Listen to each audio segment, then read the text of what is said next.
प्रधानमंत्री नरेंद्र मोदी के ऑफिस का पता बदलने वाला है। 26,203 वर्ग फुट क्षेत्र में फैला हुआ है। इसका निर्माण लार्सन एंड टुब्रो यानी LNT ने किया है। कंपनी को साल 2022 अगली पीढ़ी के लिए मिट्टी को स्वस्थ रखना, पानी को बचाना और संसाधनों का संतुलित उपयोग करना सबसे जरूरी है। पाकिस्तान मीडिया में भी छाए हुए मोदी जी, उन्होंने कहा सुनियो यार, ऐसा देश होना चाहिए और जिसके अंदर ऐसे प्राइम मिनिस्टर हो।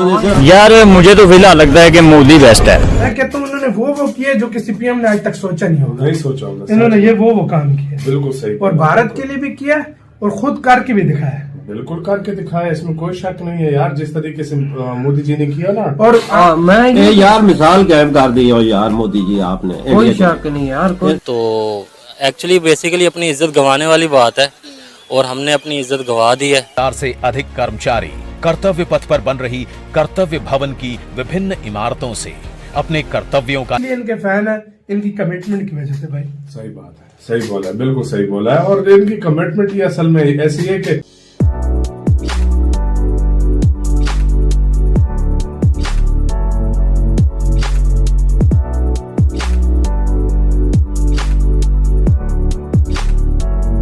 पिछले दिनों मैंने ना एक फेसबुक में मैंने वीडियो देखी, उस पे वो कह रहे थे कि गाय को रोटी खिलाने वाला और गाय को रोटी के साथ खाने वाला कभी भाई नहीं हो सकता। सुविधा हेतु योग कक्ष, जिम, संगीत कक्ष एवं कैफेटेरिया का भी प्रावधान इन भवनों में किया जा रहा है।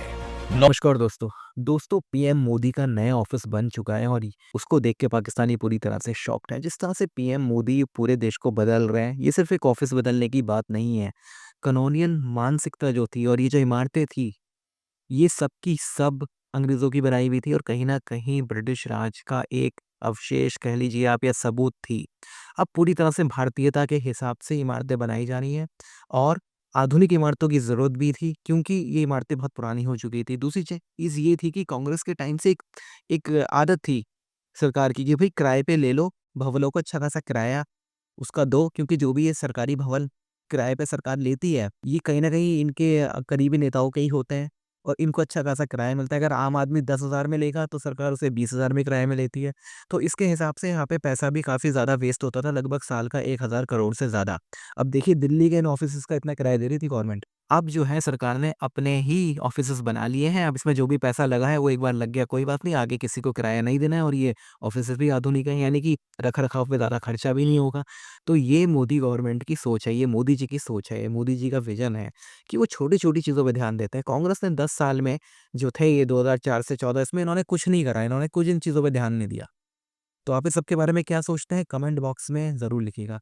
और यही वजह है कि पाकिस्तानी भी अब पीएम मोदी की तारीफ करते हैं। वो मोदी नहीं बोलते, वो मोदी जी बोलते हैं। तो जब इंसान किसी की इज्जत करता है दिल से तो उसके नाम के आगे वो जी लगाता है। राहुल गांधी जो है सिर्फ यहाँ पे जिस तरह की बातें करते हैं वो बिना सिर पैर की बातें करते हैं।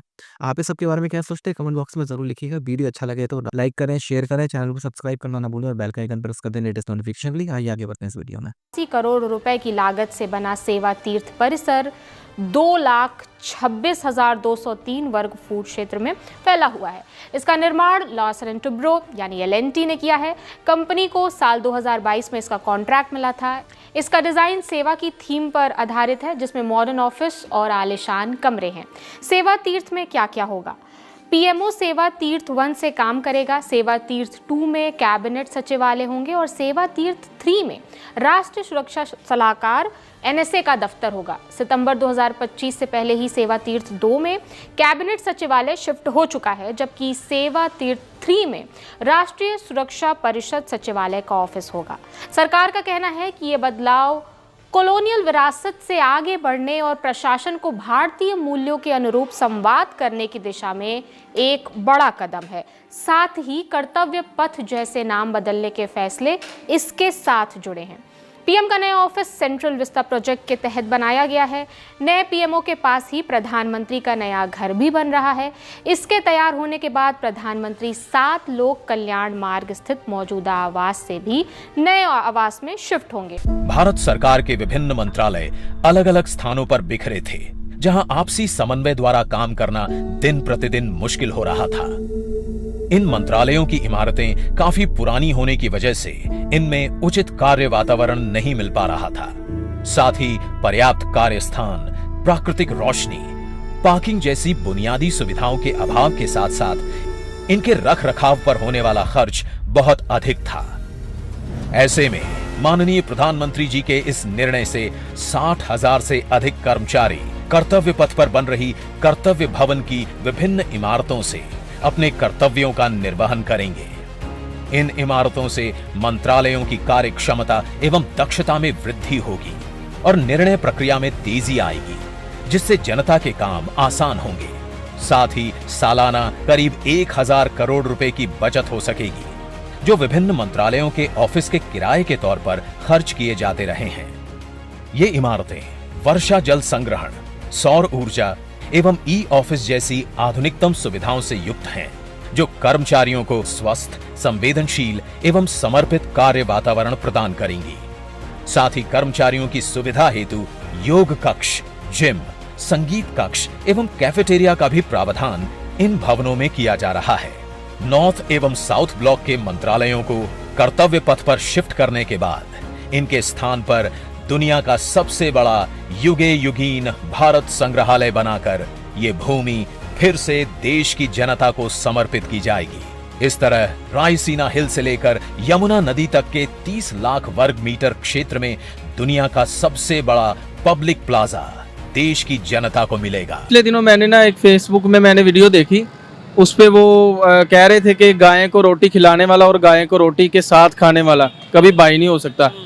मैं कहता हूँ उन्होंने वो किए जो किसी पीएम ने आज तक सोचा नहीं होगा। नहीं सोचा होगा। इन्होंने ये वो काम किया। बिल्कुल सही। और भारत के लिए भी किया और खुद करके भी दिखाया। बिल्कुल करके दिखाया, इसमें कोई शक नहीं है यार। जिस तरीके से मोदी जी ने किया ना, और पाकिस्तानी मीडिया भी बोल रहा है कि यार मोदी जी अलग ही लेवल पे गए हुए। मोदी जी के मतलब पाकिस्तानी मीडिया यही बोल रहा है, हर कोई ऐसा काम जिसमें कोई भी इस तरह की सफलता हो, मेक इन इंडिया के तहत या कोई भी हो, तो मोदी जी हर मामले में अपने देश को प्रमोट करते हैं। बिल्कुल मेड इन इंडिया को प्रमोट करते हैं, स्वच्छ भारत अभियान को प्रमोट करते हैं। मैं कहता हूँ बड़े से बड़ा और एक होता है ना बेटी पढ़ाओ, एक होता है भाषण देना, ये खुद करके दिखाते हैं। ये खुद करके दिखाते हैं। हम इसलिए इनके फैन है, इनकी कमिटमेंट की वजह से। भाई सही बात है, सही बोला, बिल्कुल सही बोला है। और इनकी कमिटमेंट ही असल में प्रेरित करता है कि प्रकृति के प्रति आभार केवल शब्दों तक सीमित न रहे, उसे हम जीवन शैली का हिस्सा बनाएं। जब ये धरती हमें इतना कुछ देती है, उसे संजोने का दायित्व भी हमारा है।